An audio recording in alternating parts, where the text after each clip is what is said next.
আসসালামু আলাইকুম বন্ধুরা, কেমন আছেন সবাই? আশা করি অবশ্যই ভালো আছেন। তো বন্ধুরা, গত ভিডিওতে আমরা যেটি দেখেছিলাম সেটা হচ্ছে যে ভূমি উন্নয়ন কর, কৃষি সম্পত্তি এবং অকৃষি সম্পত্তি রিলেটেড ভূমি উন্নয়ন কর আইন এবং ভূমি সংস্কার আইন। তো ওই ভিডিওতে আমরা বলেছিলাম যে আসলে বাংলাদেশের কোন অঞ্চলে কত শতক জমির খাজনা কত হবে সেটা আমরা প্রজ্ঞাপনটা আপনাদেরকে দেখাবো।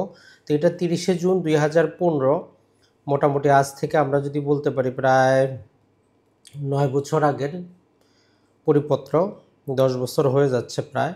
তো এখন পর্যন্ত এটাই কিন্তু আছে বাংলাদেশে। তো দেখেন, সর্বপ্রথমে কৃষি জমির ভূমি উন্নয়ন কর আমরা যেরকম ভূমি সংস্কার আইনে পড়েছি, 8.25 একর বা 25 বিঘা পর্যন্ত যদি হয় তাহলে আপনাকে ভূমি উন্নয়ন কর দিতে হবে না।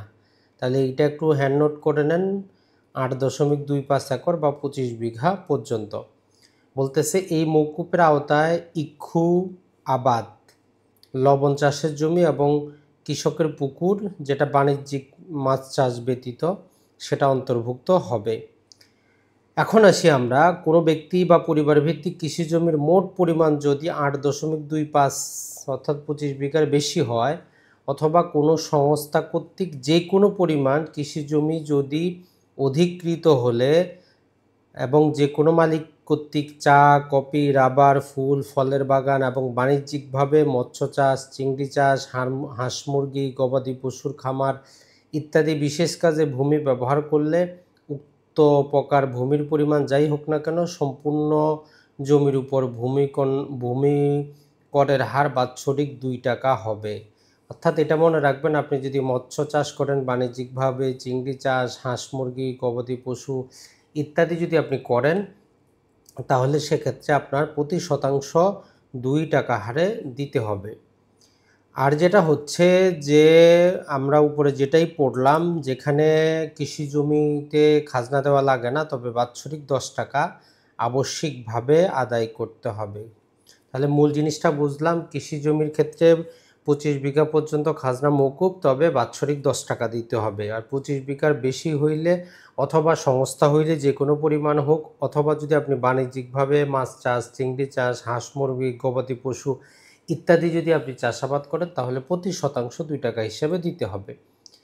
আর বলতেছে যে আপনি গ্রামীণ এলাকার পাশাপাশি পৌরসভা, সিটি কর্পোরেশন এলাকায়ও কৃষি জমি থাকতে পারে, তার উপরও এই হার কিন্তু প্রযোজ্য হবে। এখন আসি আমরা অকৃষি জমির ভূমি উন্নয়ন কর। তো আমরা গত ভিডিওতে বলেছিলাম যে অকৃষি জমিকে 3টা ভাগে ভাগ করেছি আমরা, বাণিজ্যিক, শিল্প এবং আবাসিক। তো এখন বলতেছে যে তারা সারা বাংলাদেশের মানদণ্ডের উপর ভিত্তি করে 6টা ধাপে ভাগ করেছে। যেমন ধাপ কটা: ঢাকা, নারায়ণগঞ্জ, ঢাকা, চট্টগ্রাম, নারায়ণগঞ্জ, গাজীপুর এবং সিলেট যে সিটি কর্পোরেশন, এটা ক তালিকাভুক্ত, অর্থাৎ এরা সবচেয়ে এলিট, এই জায়গায় জায়গার দাম বেশি, ভূমির ব্যবহার বেশি। তো এই জন্য এগুলোতে ক শ্রেণীতে এরকম খ শ্রেণী, ঘ শ্রেণী, ঘ শ্রেণী, উ শ্রেণী এবং চ শ্রেণী, মানে একদম প্রত্যন্ত গ্রাম এলাকা। এখন আমরা দেখি, বলতেছে যে এই জমিগুলো যদি বাণিজ্যিক কাজে ব্যবহৃত হয় এক প্রকার হবে, শিল্প কাজে ব্যবহৃত হলে এক প্রকার হবে, পাশাপাশি হচ্ছে যে যদি আবাসিক এবং অন্যান্য কাজে ব্যবহৃত হয় তাহলে আরেক প্রকার হবে। তাহলে সিটি কর্পোরেশনে যেমন আমরা পড়লাম ঢাকা, চট্টগ্রাম, নারায়ণগঞ্জে, দেখেন প্রতি শতাংশ 300 টাকা। আর যদি সেটা শিল্প কাজে হয় 150 টাকা, আবাসিক কাজে হলে 60 টাকা। এটা হচ্ছে সমতল ভূমিটার। তো এইরকমভাবে একদম প্রত্যন্ত গ্রামে যদি আমরা দেখি, আপনি যদি গ্রামে থাকেন তাহলে একদম 10 টাকা প্রতি শতাংশ হিসাবে আবাসিকের কিন্তু আপনাকে খাজনাটা দিতে হচ্ছে। এখন আমরা যেটা দেখি সেটা হচ্ছে, একটা জিনিস মনে রাখবেন, 1 নম্বর খতিয়ানে সরকারের খাস জমি ছাড়া বাকি যত সরকারি বেসরকারি ব্যক্তি আছে সবার উপর ভূমি উন্নয়ন কর প্রযোজ্য হবে। আর যদি আপনার জমি যদি ভগ্নাংশে থাকে তাহলে পরবর্তী পূর্ণ সংখ্যা হিসাবে ভূমি উন্নয়ন কর আদায় করা হবে। তো বন্ধুরা, আশা করি আপনারা আমাদের এই ভিডিওর মাধ্যমে বুঝতে পেরেছেন যে ভূমি উন্নয়ন কর আইন যেটা আমরা পড়েছি, ভূমি সংস্কার আইন যেটা পড়েছি, সেটার পাশাপাশি এই পরিপত্রটা গুরুত্বপূর্ণ, যেখানে কৃষি, অকৃষি এবং সারা দেশের 4টা দেওয়া আছে। এখন বারবারই আমরা যে প্রশ্নটা এর আগের ভিডিওতে আমরা পেয়েছি যে ভাই এই 4টা আমরা মুখস্থ রাখবো কিনা, দরকার নেই আপনার, বর্তমানে অনলাইন সিস্টেমে আপনি পেয়ে যাবেন। আর আপনি চাইলে এই যে আপনার অঞ্চল কোন ধাপে পড়েছে এটা আপনি নিজে থেকে দেখে নিতে পারেন যে আপনারটা কোন ধাপে পড়েছে, সবার জন্য কিন্তু লাগবে না। তাহলে মূল বিষয়টা হচ্ছে যে সরকারের টাকা পয়সার দরকার, ওই জন্য খাজনা আদায় করবে।